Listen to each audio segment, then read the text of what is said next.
It's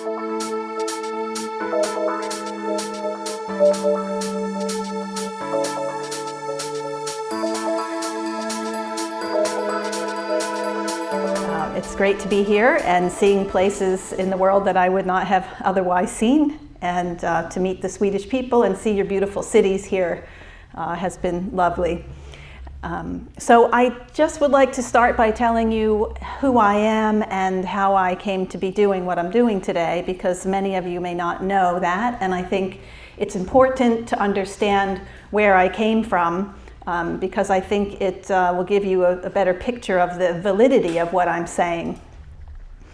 And I realize that I'm speaking English, and that is not everybody's native language, so if there's a word or something that needs to be translated, you can just raise your hand and somebody will translate. I'm speaking much slower than I usually do and much more clearly, and so hopefully that will help. And maybe we could keep questions to the end so that we can keep this moving smoothly. First off, I will tell you that I lost my glasses, and I wonder where I could have put them. Oh, here they are. I started out in college, in university, and I got a bachelor's degree in physics, and then I worked in a laboratory for several years, and in that time I decided that I wanted to work with people and not rats and dead cow brains and things like that I was working with. So I went to medical school and had one of the happiest days of my life. The day I graduated felt like a big accomplishment. And then I moved on to my residency in New York City. And during that period, I realized something that I did not realize before I went to medical school, which is that what I had really become was a highly trained technician for the pharmaceutical industry. And this was saddening to me, because my original intention was to go and be able to heal people and cure their diseases and bring them to higher levels of health. And I didn't learn to do that in medical school. I learned to do that later in the past few years. Now, I don't have anything completely against the pharmaceutical industry, because I have witnessed the miracles of giving a drug to somebody who needs it when they need it. It's fantastic. If you want to get rid of a symptom, pain, if you have organ failure, we need this kind of medicine. The problem is that when people have minor issues, health issues, that this kind of medicine is used automatically as first line of defense, and none of these drugs from pharmaceutical industry bring people to higher states of natural health. Whereas there are many nutraceuticals and nutritional advice that can be given to people that can do that, and then they can avoid these drugs. And that's really my belief at this point in how I practice medicine, but that wasn't always the case. So during my residency, when I realized this problem, I decided that instead of doing things to people that were healthy that I did not necessarily agree with, like sending them for mammograms and vaccinating them, and all of the things that we do to healthy people in the narrow corridor that I was allowed to work within the conventional medical system, I thought, well, let me take what I've learned and try to just use it on really sick people. So I specialized in kidneys. And so that took 5 more years beyond medical school to do all of that. And I worked for approximately 14 years in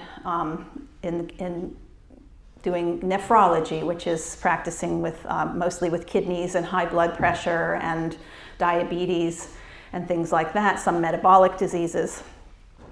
And I taught medical students, I taught residents, and I taught doctors in that period of time. I worked in academia.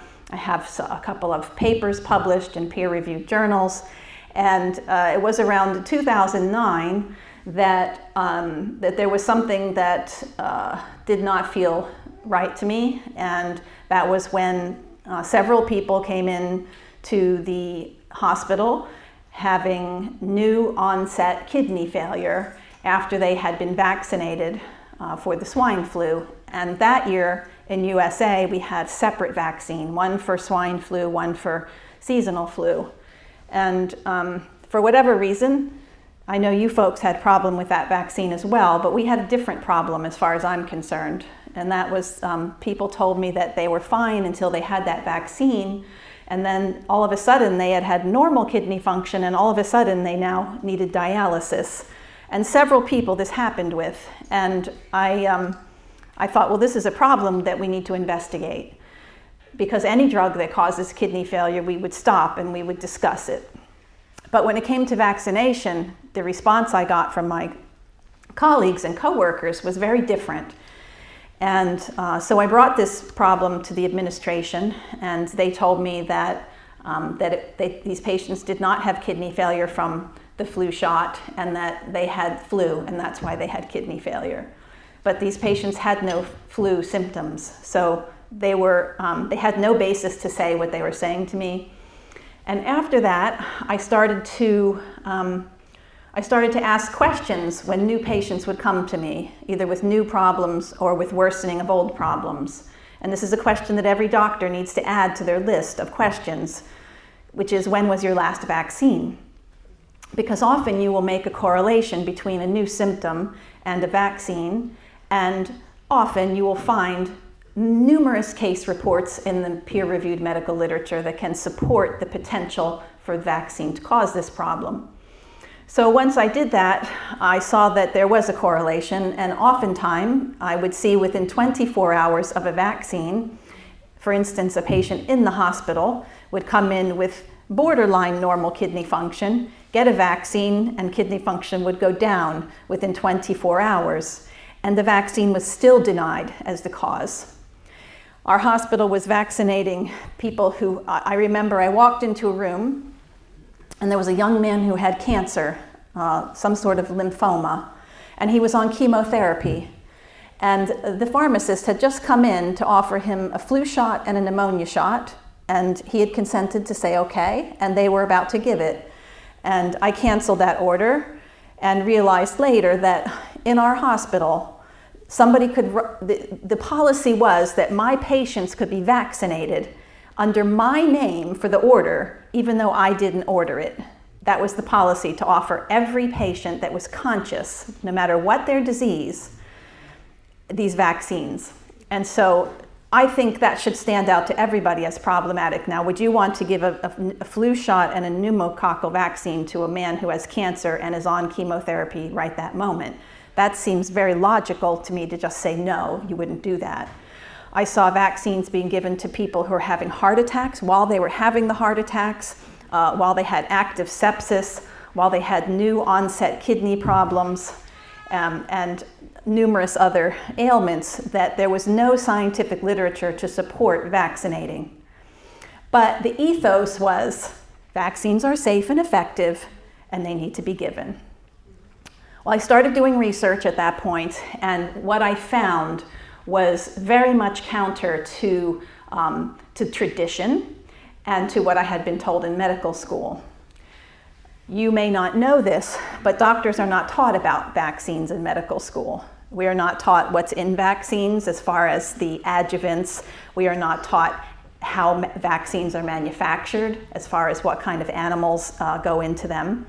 We are not taught the potential dangers of vaccination, and we are basically given a piece of paper that says when the vaccines are due and to give them.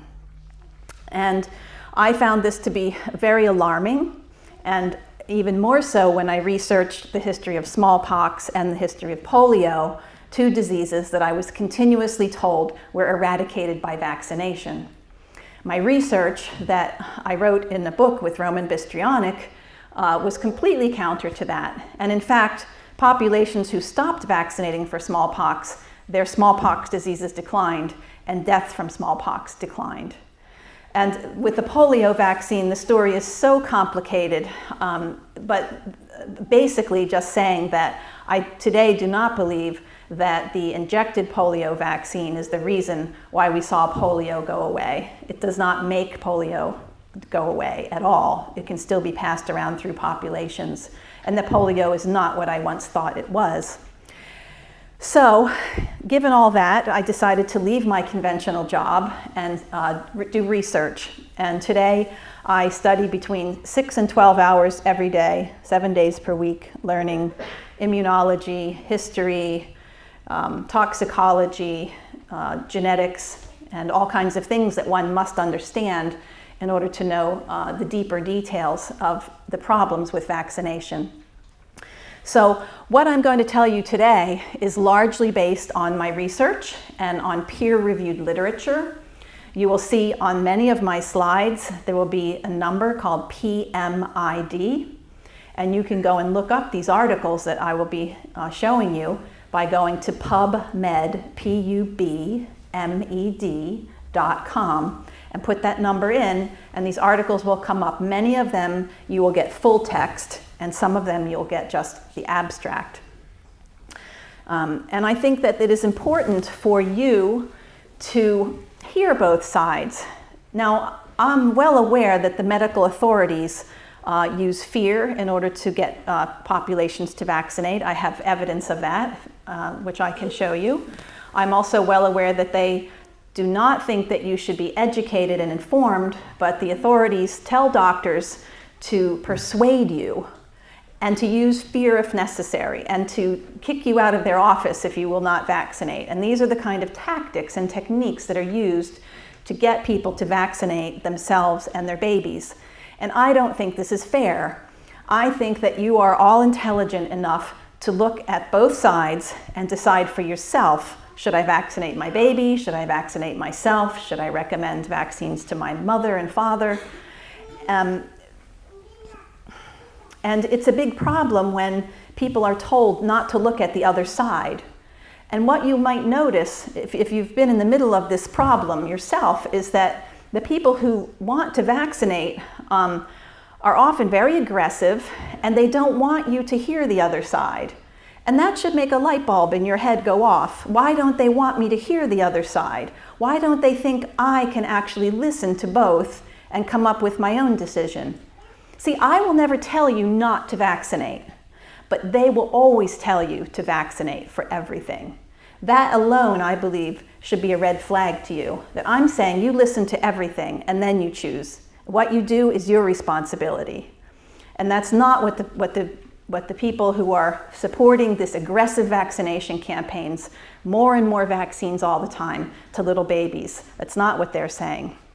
So tonight I have many things I could talk to you about. I have many things that I prepared, but usually when I travel, there's always a question that comes back again and again. And last year was tetanus. A lot of people wanted to know about tetanus because polio and tetanus happen to be two diseases that people believe, even if they don't believe in all vaccines, that they believe that they may want to still vaccinate for these, as I did. Now, also, I want you to know that... I just want to make sure that everyone knows what tetanus is. It's the stelkramp. Yes. Okay. The stelkramp. Yeah. Okay. I used to believe in vaccines. I used to give vaccines, okay? So it's not like I always had this problem against the vaccines. I was vaccinated before medical school. I was vaccinated as a child, but I was not vaccinated to the degree that babies are vaccinated today. And there were nowhere near as many vaccines then. So in my research, in the beginning of my research, I thought, well, there still must be some vaccines that I would take. But now there are no vaccines that I would take, okay? That's just for me. I don't care if I'm going to Sri Lanka or Africa. There's no vaccine that I would take after doing my research because I'm willing to accept responsibility for the outcome of whether I do vaccinate or whether I don't vaccinate, and because I have researched how to keep myself healthy, how to keep my immune system working, even if I'm faced with Ebola virus, okay? So I don't have any fear of dying from infection because I've done my research, and you are all capable of doing that. In fact, most parents have developed a level of understanding of the immune system and health and vaccination far above what their doctors know. And that's my belief, that is why the health authorities tell doctors not to talk to you, because they know that most doctors will lose the argument unless they have taken the time to really understand. And most doctors don't have the time to take that I have, and they don't have the time to sit and research both sides. So they have to, by default, listen to the authorities and do as they're told. So I'm not saying doctors are bad people. I'm not saying they're evil. I'm saying that doctors are not informed and they're too busy to get informed. So it's your job to get informed because you are the best line of defense for your children. Okay?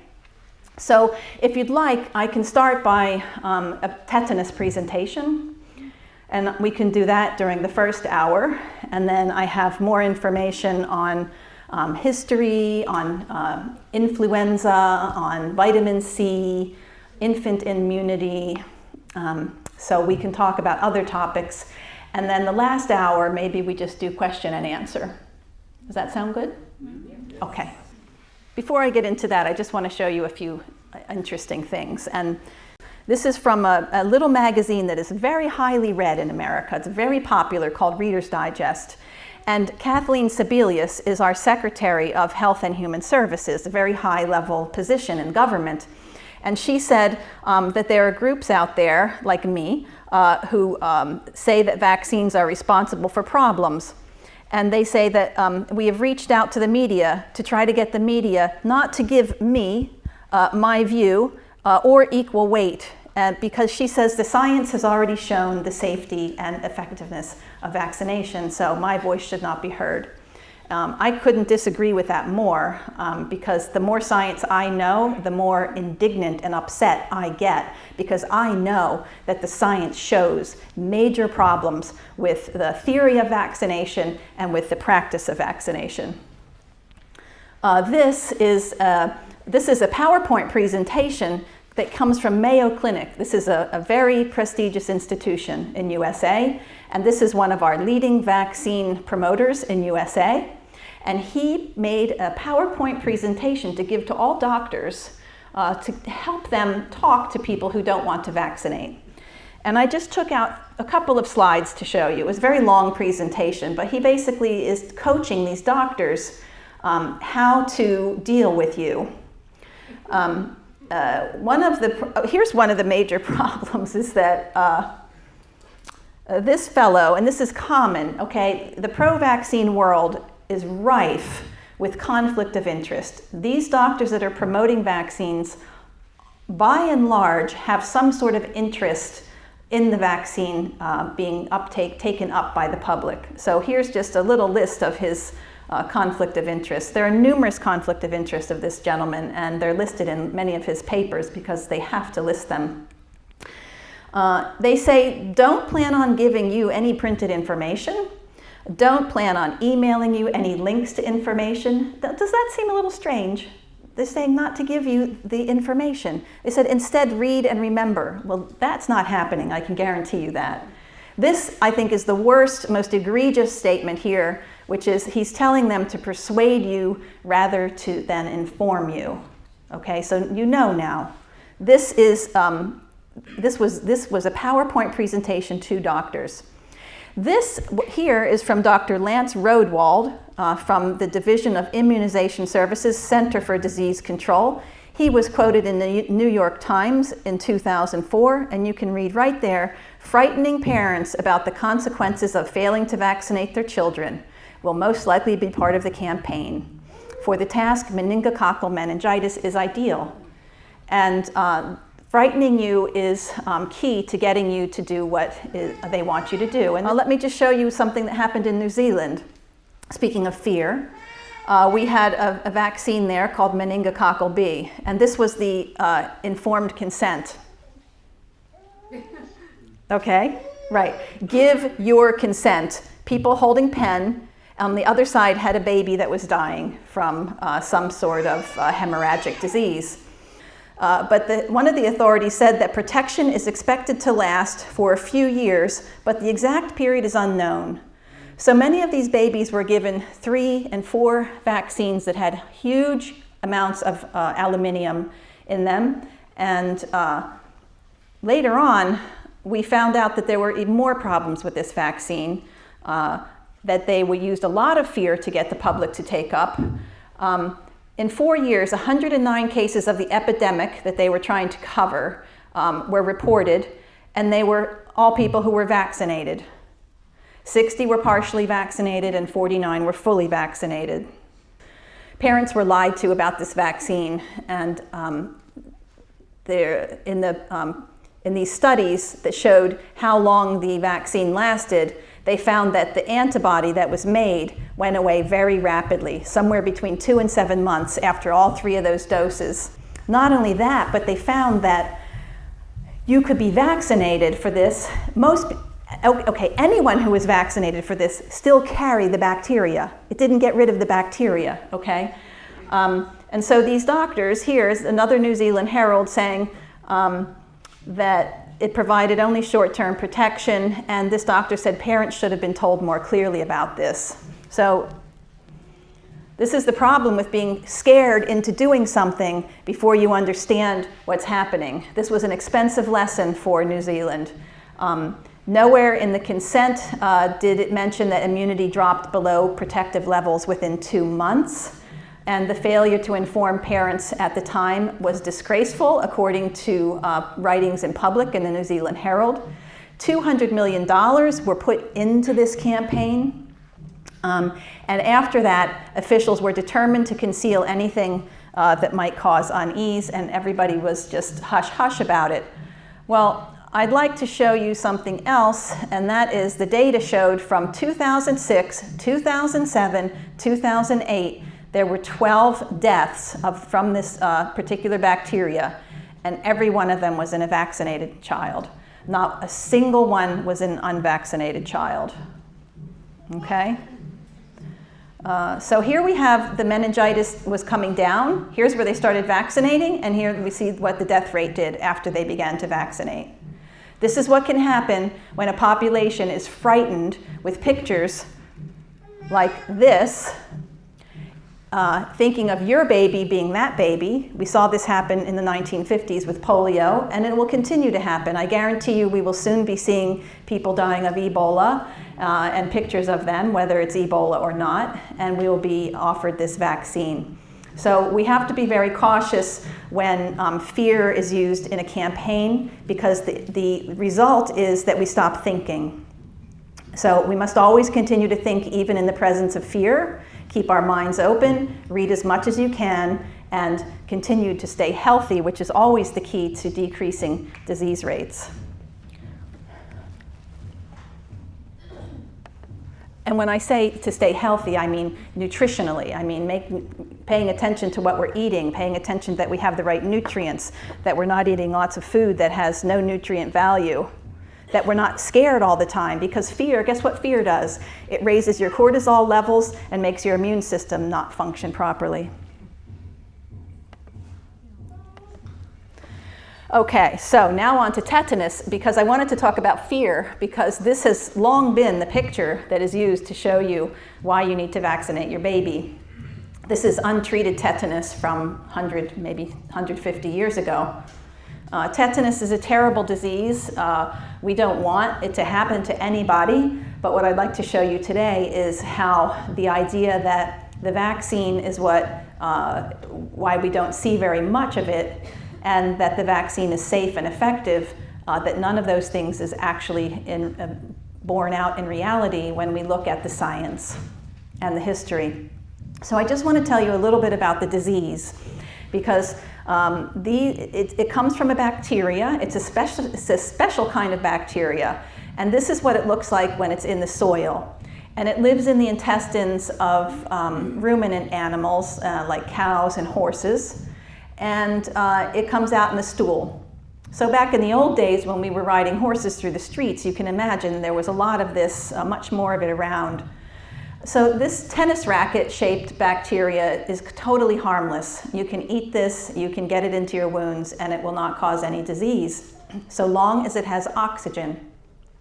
Once you deprive this of oxygen, this occurs, it shape shifts. This is a close-up, a really nasty little thing with all these flagella, and it can move around. And some, but not all of the strains will produce a toxin, okay? And it's called tetanospasmin. And that, in very small doses, is highly toxic and can be lethal to the nervous system. And that's the basis of tetanus. So we know that you can have tons of this in your wound, and if you properly treat the wound and leave it, and air can get to it and no abscess forms, and you continue to disinfect, that you will not develop tetanus. Okay, so it's very key for a wound to heal from inside out. You don't want a wound to start to seal over on the outside before the inside is healed properly, because anything that's trapped under the skin will fester, there won't be enough air, and this susceptibility can happen.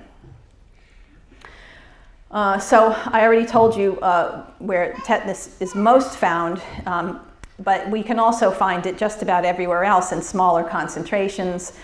We find it in houses. We find it also in the past in some sterile cotton dressings from hospitals. 5 to 40% of the population carries tetanus in their stool and is not sick from it. The disease mostly happens in moist, warm climates near the equator, in undeveloped countries where there's livestock. This Dr. Holmes in 1940 wrote the textbook on these kinds of diseases. And what he said, something interesting that I highlighted, is that tetanus is not primarily a war disease, but it's a disease that claimed the greatest number of victims among women and children. Yet we see this man lying naked, in tetanospasm. That's the image we always see, but the truth is it was women and children. And sadly, the medical system was often the source of the infection. If you look at this paper from 1937, this doctor outlines that vaccination was often the preceding event before tetanus. Circumcision, medical dressings and sanitary towels, abortions, hysterectomies, and childbirth itself. Because if you know history, and we wrote about this in our book, that puerperal fever claimed thousands upon thousands of women, and it was completely avoidable if doctors had only washed their hands between going to the morgue and going to deliver babies. And there were doctors that were telling, there were 2 doctors in particular, one in Austria and one in USA, saying, please wash your hands with this special soap because we can get this problem down to almost 0. And they were laughed at and ridiculed.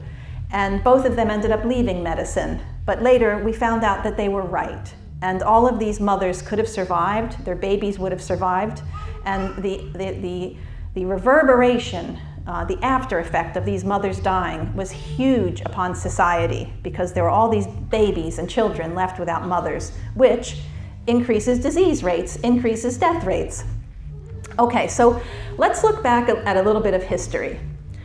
This comes from Dr. Nelson, infectious disease book from 2005, and this comes out of a big institution in the United States. And in this textbook, we have a quote that says that the decline in mortality from infectious diseases during the 20th century stands as a tribute to advances in public health and safer lifestyles compared with that in previous centuries. And that's really what our book shows, is that these changes in society and lifestyles and improvements in nutrition had more to do with the decline in death and in many cases with incidence of diseases than anything else, including antibiotic invention, including vaccination. As proof, I'd like to show you some infectious diseases. This is the year 1900, this is the year 1935, and this is the year 1970. Let's look at how the death rate went down for these diseases. Influenza and pneumonia claimed 202 per 100,000 in 1900 in the United States. In 1935, before there was any vaccine whatsoever, we were down by half. And by 1970, before the vaccination programs were really up and running, we're down even further. The original vaccines for influenza in USA, if you look at the writing of a doctor named Dr. Anthony Morris, who worked at the Division of Biologic Sciences, which is now the National Institutes of Health. His job was to determine the safety of these vaccines. And he determined not only were they not safe in the 1970s, but they were no more effective than tap water. And he testified to this effect in front of the Senate, and he was definitely a qualified person to make that statement.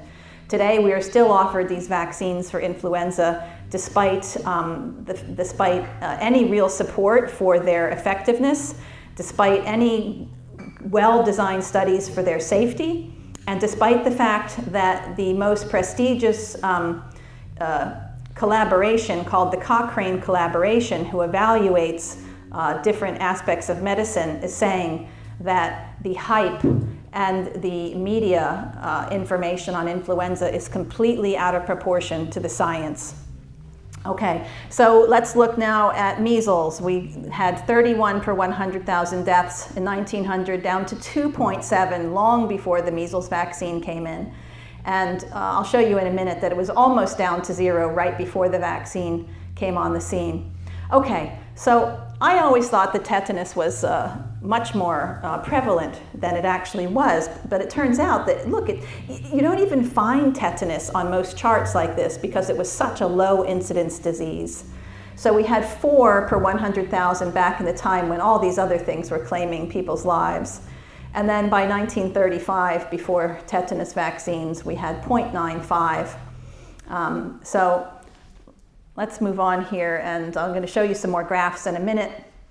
But I also want to show you a quote from this article from 1980. And this doctor says that the death rate from tuberculosis, diphtheria, scarlet fever, all these other things started to fall long before the introduction of vaccinations or antibiotics. And that's exactly what Roman and I found when we did our research looking at vital statistics in parts of the world where they were available from the mid-1800s and onwards. This is another chart from our book, and it shows you the death rate in England and Wales from various diseases. Now, you can take pictures if you like. I'm happy for you to take pictures, but I'll tell you that if you go to dissolvingallusions.com, you can actually see all of the graphs that are in the book in color for free. You can also read the author's introduction, and you can read, I think it's the first page of every chapter. So let's look at measles. Okay, measles is the green line, and you can see the death rate for measles was quite high, you know, around 40 per 100,000, and then it started to decline around the time when food was improving, child labor laws were being instated, and when plumbers came on the scene and the sewage was separated from the drinking water. And look, here's when the measles vaccine came. Interesting, isn't it? It was almost down to 0. We have the exact numbers, but it's like 0.3 or something like that. Okay, here we have scarlet fever. Now, scarlet fever vaccines were developed, but they found that they really only gave them to healthcare workers sporadically, and that there were so many problems with these vaccines, allergic reactions, that they never really used them in mass production. But here we see a disease that, so we can say they really never vaccinated the masses for scarlet fever, but look, death rate for scarlet fever. And it was down here. A lot of people say, well, that's because we have antibiotics, Dr. Humphries. But antibiotics were created here, down here, around the there were some not so great antibiotics in the late 1930s, late 1940s, and the early 1950s is when penicillin came. But you can see the death rate was down because the people were stronger. And that's really important. The people being strong is much more important than the microbe being strong. Do you know that bubonic plague that used to take a quarter of the population and wiped out masses in Europe, do you know we still have that in USA? You don't hear about it because not a lot of people are dying from it. Okay, here we have whooping cough. And again, you see the same thing. Here's when whooping cough vaccine came in. So it's just silly to say that vaccination is responsible for the decline in death rate. Okay, so let's get back to tetanus, because we're often told that once we gave this vaccine, we saw this enormous drop in death and cases, and we're shown this graph here. And it really does look like, you know, the tetanus vaccine came in around here, and look, we have this ski slope coming down. But the problem is, and this is how you'll be shown by the public health authorities, all the vaccines' success. They don't show you the whole graph. Here's what happens when you look at the whole graph. We can see that it was already coming down, and then it came down further. But look at how much more dramatic it was in England and Wales. We can see that the decline in incidence and mortality is here, and the vaccine came in here, and we actually see it come up a little bit after the vaccine came in. And this is the same thing in Canada. You know, we see that the death rate from tetanus, they only started reporting cases here, but we can see the death rate was just precipitously falling. And this is the year the vaccines came in. And again, we see for some strange reason an increase right there, but we can't say that we have tetanus vaccines to thank, because the trend was already seriously coming down. I keep saying it's about the people, it's about the people, it's not about the microbe. There are some situations where the people, their immune systems and their blood flow isn't so good, and so they can become more susceptible. So diabetics, we know, are much more susceptible than non-diabetics. They don't have the best blood flow to the skin, and that's part of the problem, is that you need to keep oxygen coming into a wound to prevent tetanus. They have high sugar rates in the blood, and that also feeds bacteria. And they tend to have higher inflammation and lower vitamin C levels. Drug injectors, it's the same thing. They're just chronically ill, they're much more susceptible, and they're putting dirty needles into their skin, which doesn't help very much. The diagnosis is basically one made by looking at a patient. We don't have any tests to show that we can make this just by testing. We know that only 40% of all cases are ever reported in USA, and so I also know personally of 2-3 cases that the parents insisted were tetanus, that the clinical scenario was completely consistent with tetanus, but the doctors would not report it as tetanus because the patients were vaccinated. And this is something that happens after vaccines. We see it happen after the pertussis vaccine. We wrote about that. Things change. The diagnostic criteria often change after a vaccine is introduced, so that less cases get reported just because of that. But there's also bias not to report the vaccinated, or even to think that the vaccinated have the disease. And this is also written about in many medical journals, that we're missing tetanus cases because we don't think of it because of the vaccine. Well, because I've been to Finland twice, and because they first asked me for this, I looked up their history of tetanus. And since they're your neighbors, I think that's fair enough to show you. So let's look at this article from 1993. Is that me making is that background noise in the speakers? No, okay. Tell me if you hear, I feel like I'm hearing something. So there were 106 cases of tetanus between 1969 and 1985. 5 of them were children. 4 of them had received adequate vaccination against tetanus. So the point I'm making now is that this vaccine has never been, and still is not, anywhere close to a guarantee that your child will not develop tetanus. You have to do other things to work towards your child not getting tetanus. We hear, okay, another thing I want to tell you about is that you will be told the statistics on death rates. For instance, you'll be told how many children die every year of measles, and you'll be told that's why you need to get a measles vaccine. But what they won't tell you is that those deaths, by and large, are in Africa and countries where people are starving. The same goes with tetanus, is that we're told about all these deaths that are happening every year still from tetanus, but they're not here, and they're certainly not in babies. In Finland, the last case of baby tetanus was in 1915, and they did not start vaccinating babies until 1957. So after doing my research, it's my determination that there's no reason to give an infant a tetanus vaccine. Even if they worked, it's not necessary. Babies are not, the reason babies used to get this is because people didn't understand how to use sterility techniques and the cord. And so they were putting mud on it, or they weren't using proper surroundings, or the wrong dressings that had bacteria in them. So this isn't happening anymore. Well, this slide is just showing you a study that shows that the difference between the vaccinated and the not vaccinated as far as antibody isn't that great, is that some of these unvaccinated children still have high antibody levels, and the vaccinated, similar to the vaccinated. So we can't just go by antibody levels, because it does not very well correlate to the level of protection. And you can see the death rate in the non-vaccinated was 42.9, and in the vaccinated was 50%. So it's always a little more complicated than they like to simplify things for you. Okay, so we're often told about herd immunity. And you might be familiar with that term. Are you familiar? Okay, so that's basically saying that you're irresponsible if you don't vaccinate yourself or your child because you're putting other people at risk. Well, there's a few problems with that theory. One is that if people trust their vaccines, they shouldn't be worried about what you're doing. But even more problematic to me is the more I understand about vaccines, the more I understand that so many of the people that are vaccinated are actually developing the disease and then infecting other people, oftentimes shortly after they're vaccinated.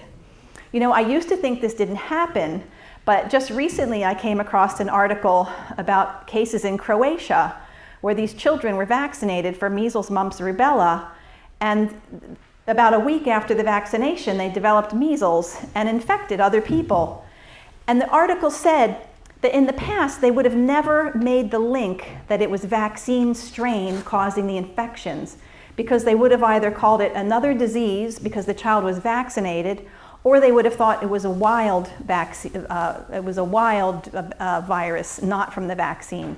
But now that we have the ability to test, is it vaccine strain or is it wild, we're seeing that these vaccines can and do infect after these people are vaccinated. We know it happens with rotavirus, the swallowed virus that are given to infants, and we know that it happens with oral polio vaccines. We know it happens with measles, and we've always known it's happened with rubella. So when people want to use this herd immunity argument, it's really not very rational. And this concept of herd immunity really came from a time when people were not vaccinating. There was a doctor who looked at the populations, and he noticed that when 95% of the population of children below 15 had had measles, that epidemics were at a very low rate. And when that changed, when that dropped, then they would see some outbreaks. But it wasn't that people were dying left, right, and center, because as we know, the death rate went down not as a result of vaccination. So this concept of herd immunity does really not apply to vaccination for several reasons. One, I already told you, the vaccines can spread disease. But two, because if we just take measles, for instance, anybody here over the age of 70? Did you have measles growing up? Yes. And how was that for you? Well, I had measles. I've read the notes my mother made at that time. Okay. And she wrote, MD had measles, and she wasn't too bad. And I called she called her friend to bring her daughter to me. So she could catch measles as well. That's what mothers did at that time. Measles parties, because they wanted to get it over with. Yeah. My mother's friend was a nurse. Yeah. Very, very talented nurse, and she brought cod liver on. Thank you. I did not plant her in the audience. I want everybody to know that. But I know that there's always somebody over 70 in my audience, and they always say that same thing. Did you know anybody that went blind from measles? No. Did anybody you know went blind from measles? Never heard. Did you know of anybody who died from measles? Okay. All right, we're so far 100% on these questions.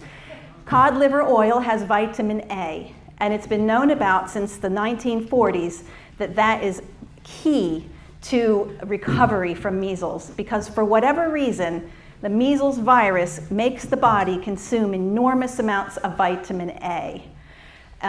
And without that, that's when you get this problem with the eyes. And the medical authorities used to say, what did they tell you? Just keep you in a dark room. But that's no cure for blindness or for photophobia. You have to treat the disease, not just put them in a dark room. So the vitamin A was very important. And today we now know that 400,000 units a day to someone who has measles makes a huge difference in the recovery time and in the rate of secondary infections. The other thing is that people were wanting their children to be infected with measles because they wanted to get it over with. It was a mild disease of limited duration. Our health authorities knew that and wrote about that before the vaccine was invented. But today, young people, I mean, can you imagine having your 1-year-old infected with measles? Doesn't that just make you feel horror? Now, why would that be? It's because of what you've heard and what you've read. Because after a vaccine is invented, there tends to be lots of reports of the bad things that can happen, like chickenpox, which anyone my age would have had chickenpox. But we're told in America that, that this is a very dangerous disease and people are dying of secondary staph infections. But problem is that doctors often give antibiotics and fever reducers to these problems, and that makes everything worse. I had another thought before I get to your question, which is that you had measles, you have 75 years worth of immunity. I was vaccinated. I probably don't have immunity to measles right now. So I am potentially more of a threat to the herd than you are. Okay, my babies would not be getting the advantage of my immunity. So my babies are more not only a threat to the herd immunity, but they're threatened by my lack of immunity. Your babies got much more immunity from your placenta, from your milk, and so they were protected by you and by real herd immunity. Now, as people your age are dying, older than you, of course, are dying, we're losing the true herd, and we're being replaced by these false herd. And so they're telling us now that we need to revaccinate. But for tetanus, this can't happen, and that's because we will never get rid of the spores in the environment, and I cannot give you tetanus, so it's not contagious from person to person. What was your question? No, not a question. No, it was a lady back there. I just wanted to ask, I had the measles when I was a child, and it went very well. But then I came to hospital for something different later, and I there shared a room with a girl that was 17, and she had brain damage, and they said that was from measles. I just wanted to...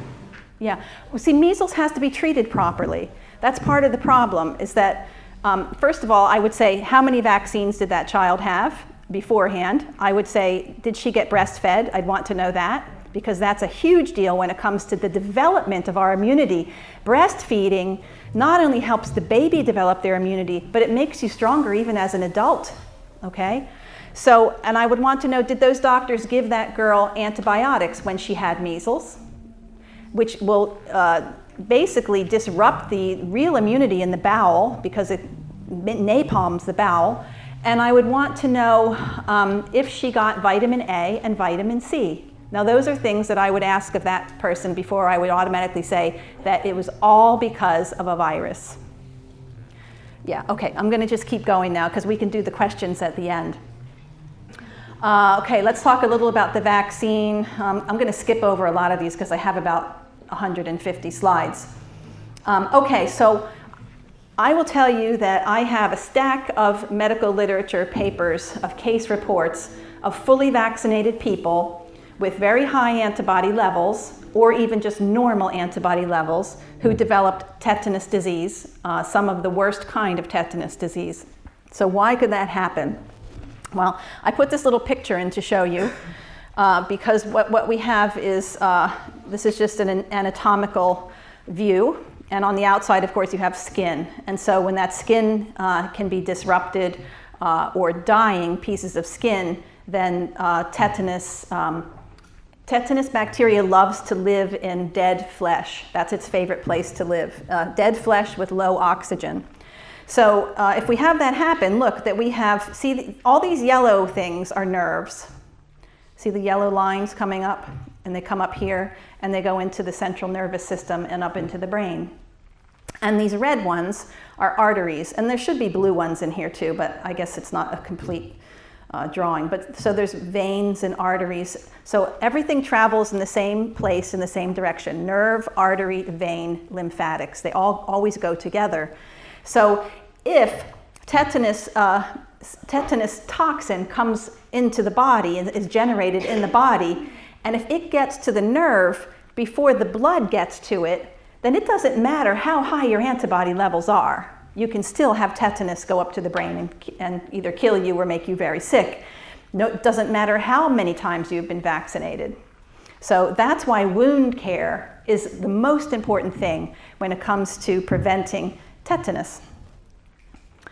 Okay, so where does the vaccine come from? Well, I just told you that tetanus loves to live on dead flesh. And I think it's important before you give a vaccine to your child to learn where they all come from, because it's nothing like what I used to think, and so maybe it's not what you used to think, but I used to think that they just somehow magically got a piece of bacteria or a piece of virus and put it in some salt water and injected it into me, and that was it. But in order to make a vaccine, you have to mass produce the virus or the bacteria or whatever microbe makes the toxin, in this case, tetanus bacteria. So they have to find a way to mass produce this tetanus bacteria without oxygen. So they basically take a beef heart or a piece of, cow meat, and they combine it with pancreas from another animal to dissolve it and put these cells on plates and let them grow. They don't have to do it this way anymore, but probably everybody in this room who is an adult was vaccinated with this kind of a vaccine. Today they have the ability to make them using soy and using non-animal, but they don't necessarily. They still use this technique. So the vaccines are made on rotten meat, heart, and with pancreas juice, and then they also have to keep these cells alive, and you can't keep them alive with vegetable juice, unfortunately. You have to put blood on them, and so they will get cow blood and cow albumin and make special solutions to keep these cells alive while they're making the bacteria that makes the toxin. Then they take the toxin and they have to deactivate it so that it doesn't kill you when they inject you with it. So they do that using formaldehyde, and that's how we get that. So in the end, what we end up with is traces of mercury still in there, good dose of aluminium in order to make you respond to the very tiny inactivated toxin, and formaldehyde. And you would think that it was just nice and pure and that's all we have, but we don't. What we find from this paper here, even in 2014, is that they're reporting that not only is there a lot of variability from batch to batch, meaning non-homogeneous, but it contains proteins from the culture medium, from the bacteria, and from degradation products. Degradation would mean your rotten meat here. Just very tiny amounts. They'll show you it's just very teeny tiny amounts, and that we shouldn't worry about that. So moving right along, safety as far as vaccines go has a specific definition, and that is that we can only say it's safe in relation to the condition of you when you're given it. So in other words, you could have a disease that we don't know about, like an immunoglobulin deficiency or a cancer or a mitochondrial disease, and then you get this vaccine or genetic disorder, say, and then the vaccine can trigger problem, and then they will blame you because you had this pre-existing condition, and not necessarily is it a problem of the vaccine. So this is something you should know about, and also that most of the time, at least in the beginning of vaccine trials, that they're tested on healthy people, that if you have anemia or you've recently had a blood transfusion or you're on certain medications, they won't take you in a trial for vaccine, but they'll still offer you the vaccine later after it comes to market. We have 0 placebo, saline-controlled safety and efficacy, meaning does it work, trials on humans or primates for tetanus. The basis of effectiveness for tetanus is based on history. It's based on the history of disease during wars, which I'm going to talk about next, on guinea pig tests, and on many assumptions. So here's what happened between World War I and World War II. In World War I, there were a report of 70 cases. I believe this was within, it's within a specific place. I believe this is United States data, okay? So we have 70 cases of tetanus World War I, 12 cases World War II. There were 500,000 wounds versus 3 million wounds. And so the rates were much higher during World War I than World War II. And we vaccinated our soldiers during World War II a lot. I mean, we vaccinated them when they enlisted. We vaccinated them every year. And we vaccinated them anytime they had a wound. So the assumption was that it must have been the vaccine that made everything better. So let's take a look at some of the data that we can find in prestigious medical journals, peer-reviewed medical journals. This one here in 1946 reported on European and African war campaigns of World War II. And they found that there was 22 cases in the vaccinated, 62 cases in the not vaccinated. But look at the death rate difference. There was an 87% death rate in those that were vaccinated and a 48% death rate in those that were not vaccinated. So again, what are we concerned about? The death rate or disease rate? I think we need to be concerned about both and be asking questions about both. But let's look at this. U.S. Army, World War II. There are 12 cases. And this paper shows you each case and how many times and when they were vaccinated. And of those 12 people, 7 of them were vaccinated. So why now? Let's go back to our world wars. World War I was fought using horses. The soldiers, the cavalry were a lot on horses. It was fought in areas of the world that it was lots of farmland, trenches, and so oftentimes the soldiers were covered in mud and water up to their hips. Medical care was not readily available to them, and antibiotics had not yet been invented.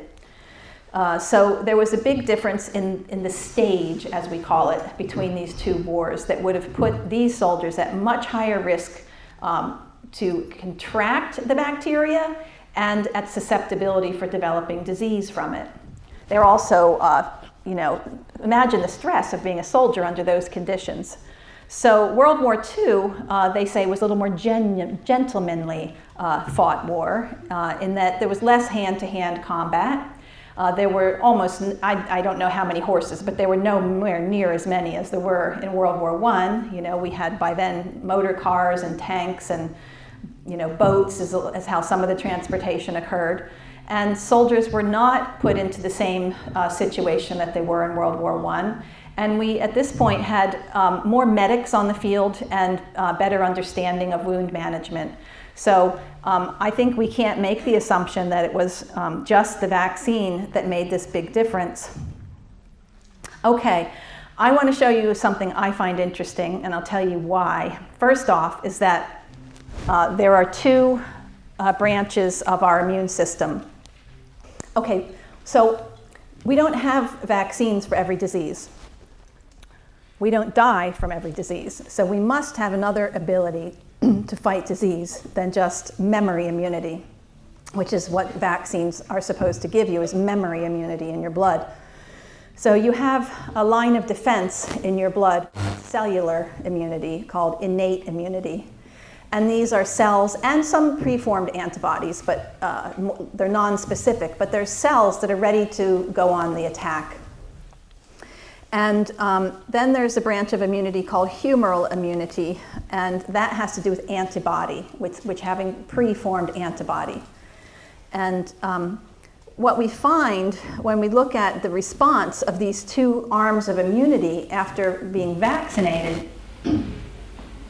is that 15 to 18% of children do not respond via their cellular immune system, and 12 to 14 don't respond via their antibody system. And that when we look at all of the non-responders, we find around 39% had a deficiency in one or the other kind of response. I find this really interesting, especially when we think about herd immunity, right? Because we're told that the 3 or 5% of the population that's not choosing to that's choosing to not vaccinate is putting the rest of the population at risk. But you can see here that for a disease that does have the potential to spread from person to person, that this group of people that was vaccinated is actually much higher, this group of people is much higher than the non-vaccinated children are. And because of the diseases like mumps or rubella, for instance, it's very common for children not to respond to the rubella vaccine. And if we have time, I'll show you the paper that talks about that. So it's not just the tetanus vaccines that children are not responding 100% or even close to 100%. We have another paper down here that talked about the fact that 95% of the population is vaccinated, but we're finding evidence of what they call protection only in the mid-80s, 80%. So these people are the kind of unknown non-immune, but that these people, we don't know that they're not immune, but they actually are not immune. We just assume they're immune. And that if they have a disease that looks like tetanus, they don't think it could be because they say they were vaccinated. So those are the people that don't respond. Now let's look at what can happen in children who do respond. Okay, so this study is important because what this scientist did is they, okay, I have to give you a little history, which is that there was a period of time recently where children in Africa were vaccinated for diphtheria, tetanus, and pertussis, and the death rate among the vaccinated was much higher for other diseases. And so these doctors said, well, let's look at what happens on a genetic level after we vaccinate a series of children. So today we have the ability to look at these sensitive and sophisticated genetic responses after vaccination. And we're told that vaccines are kind of one size fits all, that we give the same vaccine to everybody, and that everybody will have a similar response, at least to for hopefully being protected against the target. But what we don't hear is what else happens in the rest of the body after a vaccine. And what we can see here is that each one of these is a different girl. There were 8 girls that were vaccinated, and they looked to see genetically what proteins started to be made, because genes make proteins, okay? So after any kind of an intervention or an ingestion, something like this, we can see certain genes becoming activated. And it was, to me, quite alarming to see the different activations that happened. And this is an actual chart from the article, but I broke down, made it a little simpler so we can read it better. But what we found is that there were what I refer to as epigenetic alterations, because it's not a gene mutation, okay? What it is, it's a gene activation. So while we used to think that our genes are our destiny, we now know that they're not our destiny, that only a small percent of our genes dictates what happens to us. Our destiny is about what those genes are told to do. And what those genes are told to do has so much to do with what we're exposed to. So we know that, say, smoking, even eating rice can change your epigenetic profile. So any injection is sure to change the epigenetic profile. So what we find here is that and it happens by signaling, so think of the cell as a ball, and think of the genes on the inside of the ball. On the outside of the ball, there are around 2,000 receptors that respond to what's happening in the broth that cell is bathed in. So depending on what's hitting the outside of the cell, be it aluminium or formaldehyde or tetanus toxoid, we will see different signals go into the cell and different instructions will be given to the genes, which will make protein. Okay, that's how it works. So we see epigenetic alterations resulting in upregulation of genes that are associated with genetic disorders, cardiovascular disease, gastrointestinal disease, immunological disease, connective tissue disorders, developmental disorders. The list was very long, and these girls all responded differently to each other. And also, there are things called cytokines, which are chemicals in the blood that tell your cells how to respond during an infection. And they found that those cytokines were different in different girls as well. So there's a huge difference. If I was to vaccinate each one of you, the list of what genes would be upregulated would be different in each of you. So it's another thing to consider when taking a vaccine, even if the vaccine works, is that so many other things are being changed. Now, most of us seem to get away with this when we're vaccinated, but we don't have any studies looking at the difference between completely vaccinated versus completely not vaccinated and following out for 20, 30, 40 years. We need that. We could do that actually because there's a large portion of unvaccinated children in the United States, but our government does not prioritize or have any desire to do such a study. So at this point, we can't say for sure that the vaccines are causing these things, but we have now evidence that they could be, and we can't say that they're not causing them. And we know from toxicology that many of the chemicals that are in there are stirring up the immune system in ways that are not normal. And I'll get into that more in a bit.